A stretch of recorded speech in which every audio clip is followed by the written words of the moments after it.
void woken, we meet again.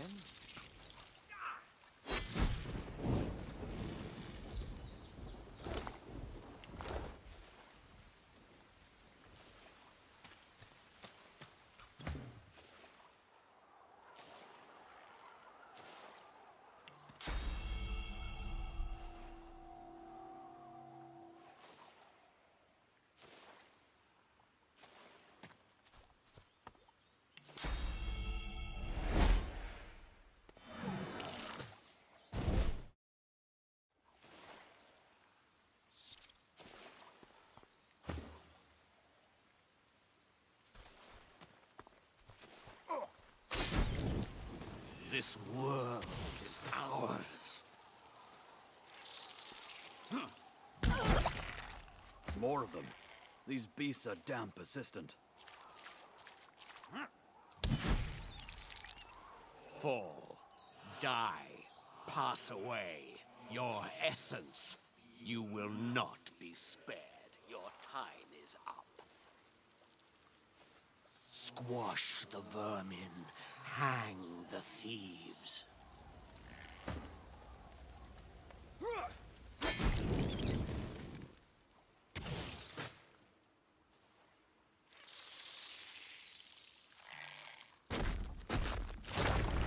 I'm ready! Right where I want you. They can keep calling us vermin, but we'll just keep putting them down.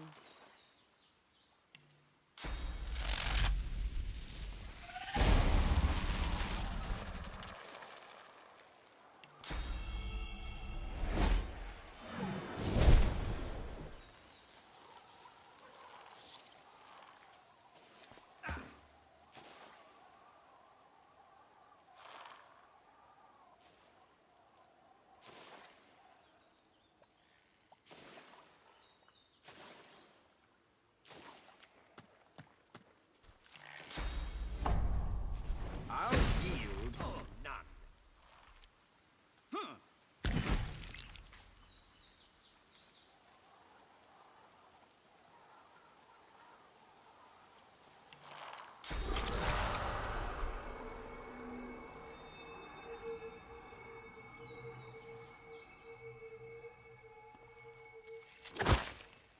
Ours. Ours. You are ours. We are the many and the all. We were first. We were first. We are the beginning and the end. We will return.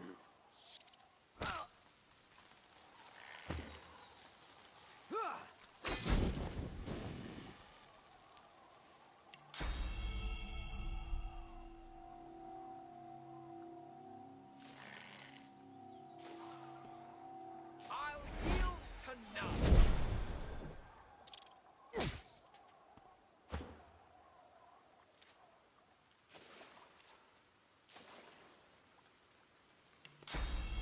I'm ready.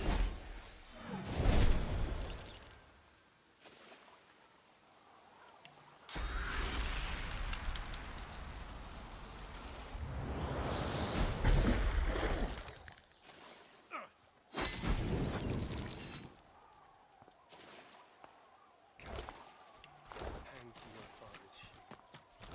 Let him lift you on his shoulders. My father? The corpses of voidlings lie in heaps around you, a miasma of cursed fluid pooling at your feet. Those filthy beasts were like rats. A swarm most vile, but vanquished as a matter of course. If this is all the void has to offer, we're bound to emerge victoriously. We can't get caught up in another battle like that. They're only getting worse.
come for you, Silver Claw. Come to rip your fur from your wretched bones. Come to taste your pain.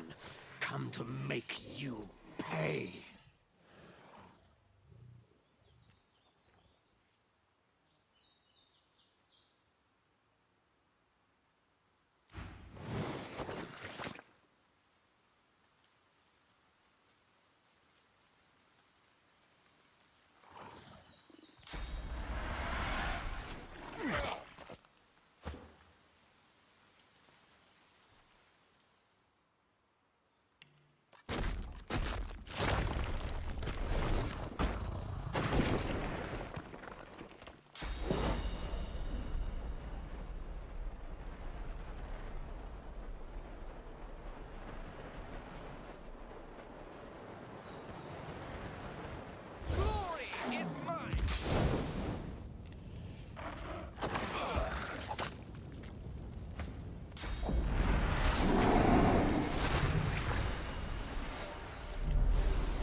I'm ready.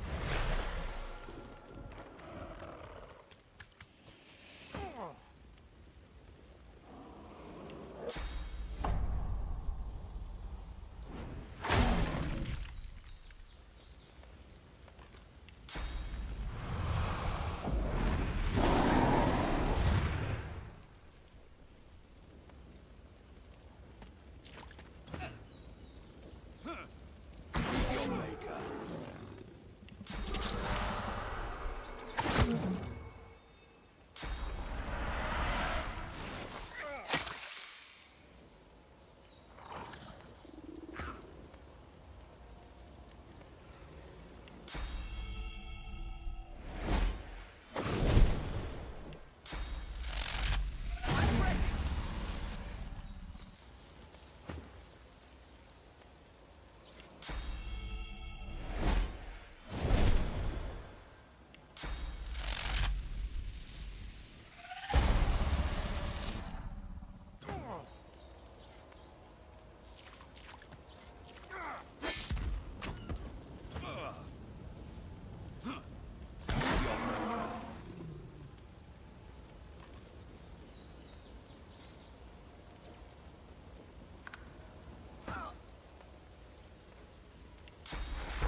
I need aid.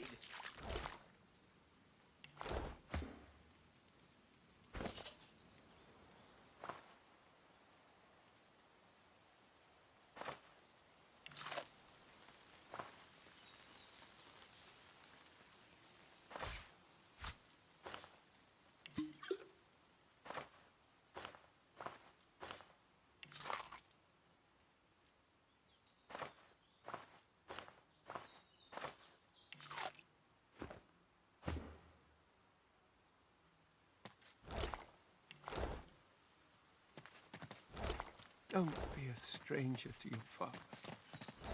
Or worse, an enemy. Is that a threat?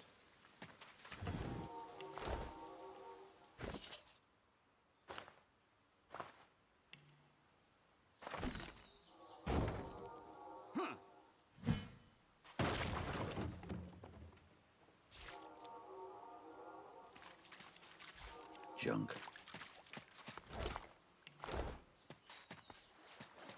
Look out. I see a trap nearby.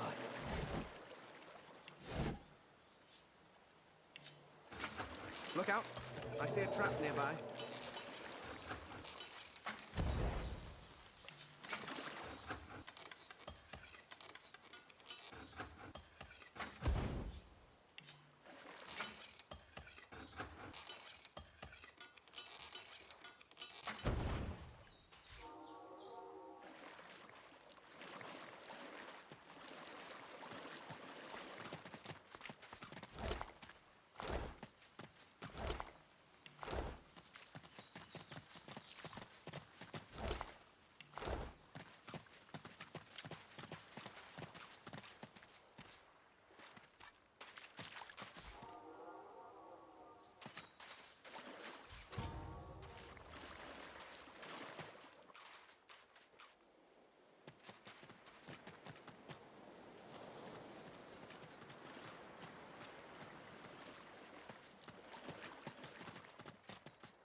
Up on the ledge before you, a lone lizard woman overlooks the marshes.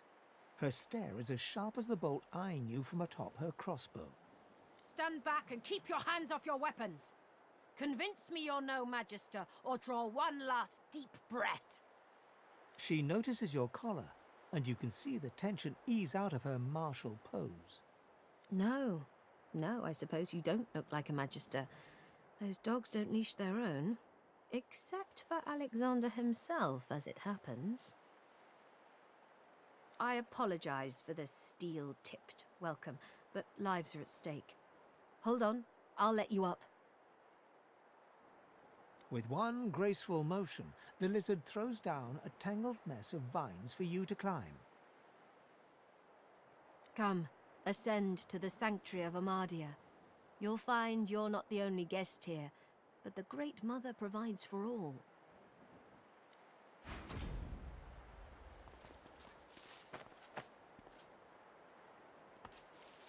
Be welcome to this sanctuary. Amadia's eye and... The Red Prince interrupts. This woman is a dreamer. I can see the answers spinning in her eyes. Do rest your legs for a bit while I question her. You're too kind. Red Prince and the Dreamer exchange courteous pleasantries, as if they're finding themselves in a palace hall instead of a death-ridden swamp. She introduces herself as Bahara. To your surprise, they next lie down on the ground in a seemingly warm embrace and fall asleep. What follows, though, is far from peaceful. They claw and thrash as if struggling for dear life, caught in the hold of some hideous nightmare. Then they wake, haggard, exhausted. They speak of a vision, Brahmos, and another red lizard. Praise the daylight. I am now. There was death in that dream, chasing me like 100 hungry lions. But at least I've new directions. When we escape and find ourselves on the mainland once more, I must search for Brahmos the Wanderer. Then I will finally know the truth, the very secret of my soul.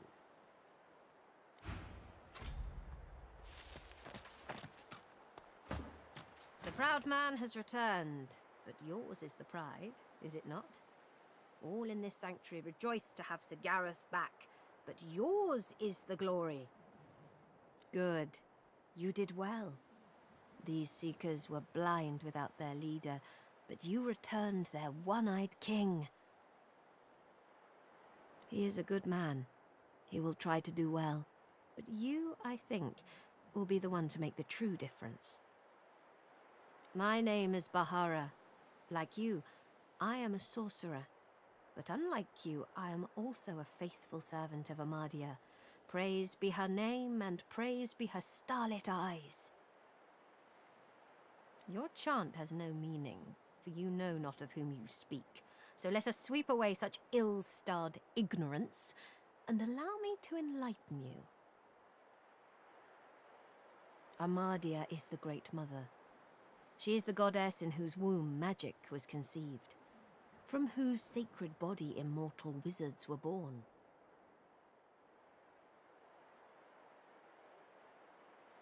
Gratiana, her priestess in this sanctuary, is teaching me her ways. For several years now, I've been her disciple, but she has resided here for centuries, sustained by Amadia's love. I was like you once, a lost soul driven by instinct from the bowels of Fort Joy. There have been others. They tried to make it back to the mainland, but were never heard of again. I chose to stay. My home is here now. This is where I found solace, found sanctuary. I found the Great Mother, and have been nurtured by her magic ever since. It is the laboratory of a lunatic. A place removed from mercy and sanity where mad Brachus Rex would experiment to his dark heart's content. There are ruins in the marshes, stonework vultures that perch above the king's long-buried treasure. But his is not a treasure of gold, ruby, and sapphire. It is a treasure of death, weapons, and vile magic. The nights here are long and lonely, but I often listen to my mistress Gratiana speak of days long gone, the heydays of Brachus Rex. Perhaps she will tell you her tales as well. The guests, they call themselves Seekers. They're brave people, and friends to sorcerers, but you'll find them a battered band here today, brought low by bloody battle. Magisters, of course. Who else? The Seekers came here to rescue a sorcerer from the fort. They failed. Many fell. They've heard the Shrieker's shriek. I thank the goddess I'm not haunted by their sound. To know one's fate is to be fearless. I reside in Amadia's palm. I am hers to shield or hers to crush, and in that knowledge I am content. They knew him to be God-woken. They sought to kindle the divinity slumbering deep within his soul. But Alexander bears no rivals. Only the son can follow the father, or so he is convinced. For him, divinity. For the others, the dungeons. It is truly harrowing to know this man seeks to be the Seven's chosen. Have you never heard of them? From the tales they tell of Brachus Rex?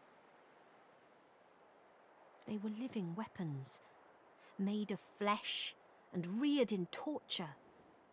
The pain they endured was so terrible, their screams turned to solid lightning. Turns out the tales are true. The Magisters dug deep and returned these horrors to the surface.